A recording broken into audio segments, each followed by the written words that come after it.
triplex villas at Kollur, APR Projects. ఒక్కసారి కళ్ళు మూసుకొని బాబా కళ్ళు మూసుకొని బావానా బావా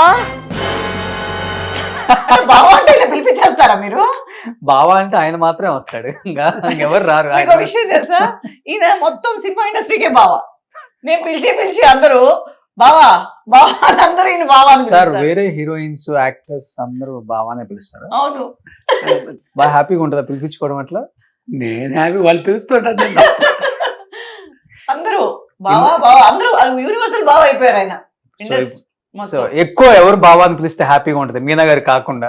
నిజంగా చెప్పండి ఇప్పుడు ఓపెన్ గా ఆర్టిస్టులు డాన్స్ కొంచెం కిండల్ చేస్తారు.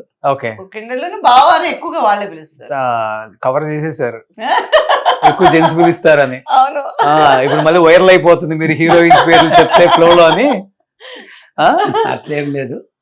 సో మీది పక్కా లవ్ మ్యారేజా అరేంజ్డ్ మ్యారేజా? అరేంజ్డ్ అండి. అరేంజ్డ్. పెద్దవాళ్ళు అత్త కొడుకు అంటే ఇంకా ఆబ్వియస్ గా ఏంటి అంటే మీరు పెళ్లికి ముందే ఆయన ఫిక్స్ అయిపోయి ఉన్నారు కదా. పెద్దవాళ్ళు అయిపోయారు. మేము చిన్నప్పటి నుంచి ఎప్పుడు చూడలేదు. ఫస్ట్ టైం చూడడమే, చిన్నప్పటి నుంచి మేము చూసింది కూడా లేదు. ఓకే, ఫస్ట్ టైం నేను ఎప్పుడైతే చెన్నై వెళ్ళానో అప్పుడు కూడా చూడలేదు. ఆ 2 years తర్వాత చూసాను. ఓకే. సో అందుకే చిన్నప్పటి నుంచి తిరుపతి వెళ్తారు కదా ఎవరైనా, నేను ఇప్పటి వరకు పెళ్లి అయిన ఆ తర్వాతే తిరుపతి వెళ్ళడం. నేను చిన్నప్పటి నుంచి ఒకసారి కూడా తిరుపతి సో ఫస్ట్ టైం మీకు ఈమెను చూపించి ఈమె నీ భార్య ఈయన నీ కాబోయే భర్త అని చెప్పగానే మీ ఫీలింగ్ ఏంటి సార్? అదే కదా, సరే ఫాదర్ మదర్ చెప్తే సరే సరే అని ఒప్పుకున్నారు. అదే ఎవరికి పెద్ద కోరికలు అసలు ఏం లేదన్నమాట. మాకు కూడా మా వాళ్ళు చెప్పారు కాబట్టి ఓకే. ఆమె నా ప్రాణం, ఆయన మించిన అసలుకి వీరుడు శూరుడు లేదని పొగిడారు ఇంతకు ముందు ఇంటర్వ్యూలో. బాండింగ్ అనేది ఫస్ట్ లో అనేది ఎవరికి ఐడియా లేదు. నేను చిన్నప్పటి నుంచి చూడలేదు, మా మామ కూతురు నేను చూడలేదు ఇప్పుడు, నాకు తెలియదు. ఓకే, ఇంకా వేరే వాళ్ళని ఎవరినైనా చూసుకున్నారా ఫస్ట్? ఒకళ్ళే మామ. సో మా నాన్నగారికి 5 అక్కలే. ఓకే. సో మేము ఆయనకి ఒక్కరే మామ. సో మీకు చాలా కళలు ఉంటాయి కదా, అబ్బాయిలకి ఎక్కువ ఉంటాయి. ఒక అమ్మాయిని చూడాలి, లవ్ చేయాలి, ఒకరినొకరు అర్థం చేసుకోవాలి, పెళ్లి చేసుకోవాలి. నిజంగా చెప్పండి, మీకేం లేవా బిఫోర్ పెళ్లికి ముందు? అంతేం లేదు. ఇంత అందంగా ఉన్నారు. అంతే. నేను మీలా ప్రేక్షకులుగా చూసిన ఎప్పుడు ఇలా అడిగింది చూడండి, ఎవరు అడగలేదు, ఎవరు నోట్లోంచి బయటికి తెప్పించలేదు ఏ వర్డ్స్. ఒక్కరు కూడా ప్రపోజ్ చేయలేదా మీకు? ఏం చేయలేదు. అబద్ధాలు నేను నమ్మా. చేశారు కదా కొన్ని ఉన్నాయి లవ్ స్టోరీలు ఆయనకి. చెప్పారా మీకు ఎప్పుడన్నా? బయట వాళ్ళు చెప్పారు. బయట వాళ్ళు చెప్పారా? ఆయన చెప్పలేదు, బయట వాళ్ళు చెప్పారు. ఇన్ని ఇయర్స్ హ్యాపీగా ఉన్నారు, ఇప్పుడు ఎందుకు లేదు మా ఇంటర్వ్యూ వల్ల మీ ఇద్దరి మధ్య? లేదు, అలా తిరుపతిలో అప్పుడప్పుడు అలా కొన్ని రోడ్స్ లో వెళ్తున్నప్పుడు కొంచెం ఏమో నేను డౌట్ పడతాను. సరేనా వదిలేస్తా. ఏదన్నా ఇంటి దగ్గర స్లో చేస్తుంటారా కారు? ఆయన చాలా తెలివేది, ఆయన నేను ఉన్నప్పుడు ఎందుకు స్లో చేస్తాను. ఆయన సేఫ్ జోన్ లోనే ఉంటారు ఎప్పుడు. అంతేనా? సో నిజంగా అంటే మీ లైఫ్ లో మీరు ఒక మాట అన్నారు, నా హస్బెండ్ నా అదృష్టం అని చెప్పేసి. ఎందుకంటే పెళ్ళైన తర్వాత అంటే బ్రాహ్మణ్ ఫ్యామిలీలో చాలా రిస్ట్రిక్షన్స్ ఉంటాయి, అండ్ ఫుల్ గా కవర్ చేసుకోవాలి బట్టలతో. అసలు యాక్సెప్ట్ చేయరు అసలు ఇవన్నీ. అసలు సినిమా అనేది యాక్సెప్ట్ చేయరు. పెళ్ళైన తర్వాత ఇన్ని ఇయర్స్ ఆయన సపోర్ట్ చేయటం, ఆయన వెనకుండి మీకు బ్యాక్ బోన్ లో నిలబడటం నిజంగా ఎందుకు అనిపించింది సార్? అంటే పెళ్ళైన తర్వాత ఆపకూడదు, తనకి ఇంట్రెస్ట్ ఉన్న వాళ్ళ అభిరుచి మనం ఎవరైనా ఆపేదానికి. పెళ్లి చేసుకున్నాక వాళ్ళ ఏదో ఇప్పుడు ఎంతో మంది వెతుక్కొని వెళ్తారు, మాకు వెతుక్కోకనే అదృష్టం కలిసి వచ్చింది. వాళ్ళ అభివృద్ధి మనం ఎవరు నిలిపేది? ఓకే, మనకేమి రైట్స్ ఉంది? ఓకే, వాళ్ళ ఫీల్డ్లో వాళ్ళు పోవచ్చు. మా బాబు ఉన్నాడు, ఎన్ని మాటలు పిలిచినా వాడు రాలేదు సినిమా దీనికి, ఎప్పుడు రాలేదు. మేము అట్లా ఒకసారి 2 మాటలు పిలిచి మనకు పిలవలేదు. మొన్న వచ్చాడు ఫంక్షన్ కి, అంతే అవార్డు ఫంక్షన్ కి. ఫస్ట్ టైం ఇప్పుడు బెస్ట్ మదర్ అవార్డు తీసుకున్నా లాస్ట్ వీక్. ఓకే, తమిళ్లో. కాకపోతే మా సిస్టర్ మా కొడుకును కూడా యాక్ట్ చేయించింది చిన్నప్పుడు. ఈ సినిమా అదేదో ఒక సినిమాలో పొన్ను వీటి కారణం అని చెప్పి తమిళ సినిమాలో వాసు గారి డైరెక్షన్ లో చిన్న పిల్లగాడు. మా సిస్టర్ ప్రోద్బలంతో వాళ్ళు పిలుచుకుపోయారు. ఓకే, అంతేగాని మళ్ళీ మా వాడు వెళ్ళలేదు. ఓకే. రెండోది ఏంటంటే ఎవరికి తెలియదు, ఏం మా ఫ్యామిలీ గురించి ఏం పెద్దగా తెలియదు, మేము ఎక్స్పోజ్ చేసేవాళ్ళం కాదు దేని గురించి. రెండోది ఏంటంటే మేము ఎక్కడికి పోయేవాళ్ళం కాదు, మా డ్యూటీ మాదిరి వర్క్, సాయంత్రం ఇంటికి రావడం, బయట పార్టీలు గిట్టిలకి అక్కడికి వెళ్ళేవాళ్ళం కాదు. ఓకే, మాకు దీనికే టైం సరిపోతుంది. ఇంకా మనం సో బయట మీనా గారి హస్బెండ్ అనగానే ప్రౌడ్ గా ఫీల్ అవుతుంటారా? 90% మీనా గారి హస్బెండ్ అనేది తెలియదు, ఆ, మీనా గారి బావ అనేది తెలుసు అంతే. ఓకే ఇప్పటికి భావాన్ని ఫిక్స్ అయిపోయారా? అట్లని కాదు, సో హస్బెండ్ ని భావాన్ని కూడా పిలుస్తారు ఆంధ్రాలో.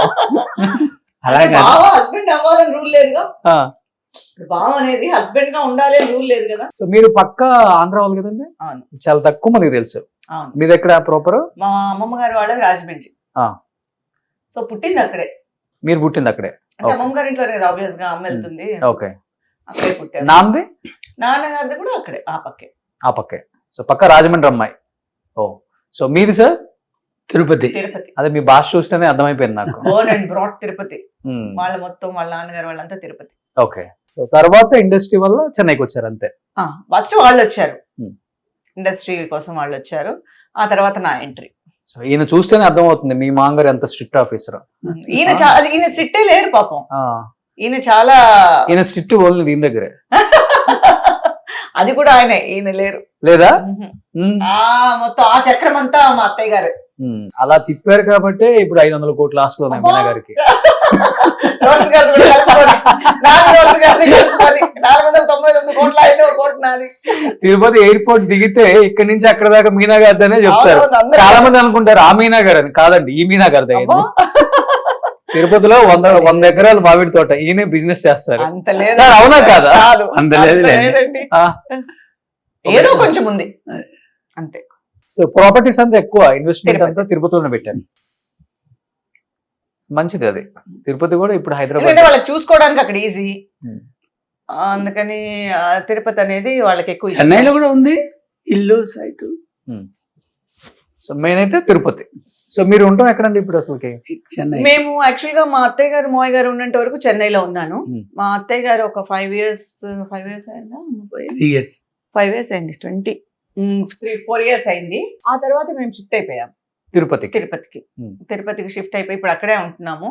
ఇక్కడ ఓన్లీ షూటింగ్ పర్పస్ వస్తున్నాను, చేస్తున్నాను. హైదరాబాద్ ఉంటే హైదరాబాద్ వెళ్తాను. ఇప్పుడు ఆ 60 ఎకరాల మామిడి తోటలోనే ఫామ్ హౌస్ లో ఇల్లు కట్టారా లేకపోతే సపరేట్ కట్టారా? లేదు, తోటలో ఉండేది ఒక చిన్న ఇల్లు, పాత ఇల్లు అలాగే ఉంది. ఓకే. మేము ఇప్పుడు వేరే చోట ఇల్లు కట్టుకున్నాము. ఓకే. అక్కడ ఎలా ఫామ్ లాగా కట్టారా హౌస్ లాగా కట్టారా? హౌస్ లాగా కట్టి, ఓకే. అంటే చుట్టూ ల్యాండ్ ఉంది కొంచెం, అది ఇంకా డెవలప్ చేయాలి. ఇల్లు మాత్రం కట్టుకున్నాము. ఓకే. సో మాకు ఫస్ట్ ఎందుకు ఇల్లు కట్టుకోవాల్సి వచ్చిందంటే ఒక బ్యాంక్ ఇచ్చాము బ్యాంక్కి. సో బ్యాంక్ తో స్టార్ట్ అయిన ఇల్లు అలా అలా బిల్డింగ్ అయిపోయింది. అక్కడ బిల్డింగ్ కట్టుకొని అక్కడే ఉన్నాము. సో అటు ఇటు మొత్తం తిరగడమే సరిపోతుంది. ఖాళీగా ఉంటే తిరుపతి దగ్గరే కాబట్టి మీకు ఇక్కడ 100 నుంచి 3 hours కిలోమీటర్స్ కాబట్టి అటు ఖాళీగా ఉన్నప్పుడంతా హైదరాబాద్, అమ్మ అక్కడ ఉంటారు కాబట్టి అక్కడ మెయిన్ అమ్మ కన్నా కూడా అమ్మ కావాలంటే నా దగ్గరికి వస్తూ ఉంటారు. ప్రాజెక్ట్ ఉంటే హైదరాబాద్ వెళ్తా. ఓకే. సో ఇప్పుడు మీరంతా బిజినెస్ చూసుకుంటారా సార్? బిజినెస్ ఎక్కువ ఏం బిజినెస్? మ్యాంగో. అంతా ఇప్పుడు తిరుపతి అంటేనే ఎర్రచందనం అంటారు వాళ్ళు, దానికి famous. Part 3 part 3 mango famous. అట్లేం లేదు, ఆ ఎర్రచందనం మనకు సంబంధం లేదు. ఓకే. సో మొత్తం మ్యాంగో బిజినెస్, ఇంపోర్ట్ ఎక్స్పోర్ట్ అంతా. ఎక్స్పోర్ట్ ఏం లేదు, అక్కడే లోకల్లోనే ఇచ్చేస్తాం.